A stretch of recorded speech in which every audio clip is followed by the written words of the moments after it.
কে তো দিতে নিয়ে যাচ্ছে, কিন্তু 3 লাখ টাকার মোটরসাইকেল না হলে কিন্তু আমি বিয়ে করবো না রে। আমিও সেই পথে আছি বাবা।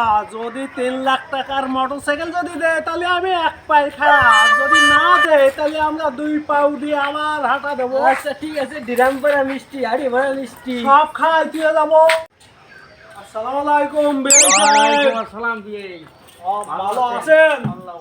আপনি জন্য নিয়ে আইছি বউ।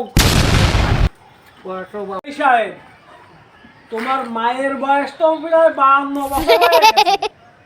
আর আমার সোয়াল তো দেওয়া আছে উঠতে বয়সে 28। এই মায়ে যদি নীতি হয় তা 3 লাখ টাকা আর একখান মোটরসাইকেল দিতে হবে, তাহলে আমি রাজি।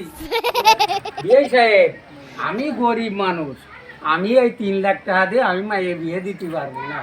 আমার মায়ের ডা ছাড়া আমি কিছুই আমার নেই রে বাবা। আব্বা, আমি এই টাকা পয়সার গাড়ি না হলে আমি বিয়ে শাদী করবো না, আমি গেলাম। আরে বাবা, আমিও চললাম। তোমার মায়ের তো হাত, তুমি অন্য জায়গায় যাও। মাগো, আমি তোমারে বিয়ে দিতে পারলাম না, ওই আমার টাকা পয়সা নেই। ওরা আমার মায়ের পছন্দ করলো না রে বাবা। বাবা গো, বাবা। চাচা বলতেছি কি, সবকিছু শুনলাম এবং দেখলাম।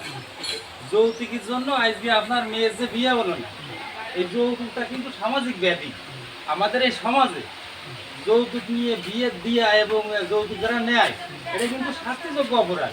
হ্যাঁ, এখন থেকে আমরা চাইবো যে সমাজে যেন কেউ যৌতুক নিয়ে মায়ে কেউ বিয়ে না দেয়, আমরা এটা খেয়াল রাখবো। হ্যাঁ? তা আপনি মনে কিছু কষ্ট নিয়েন না। আমি আমি আমি যতদূর পারি থাইকে আপনার এই মেয়েটাকে বিয়ে দেওয়ার চেষ্টা করব। চেয়ারম্যান মেম্বার সবাইকে ধরে কিছু টাকা উঠে বিয়ের খরচ মরচ দেবো, ঠিক আছে? আপনি কিছু মনে করেন না। আর সমাজের মানুষের কাছে আমাদের দাবি থাকবে, কেউ যৌতুক নেবেন না, কেউ যৌতুক দেবেন না।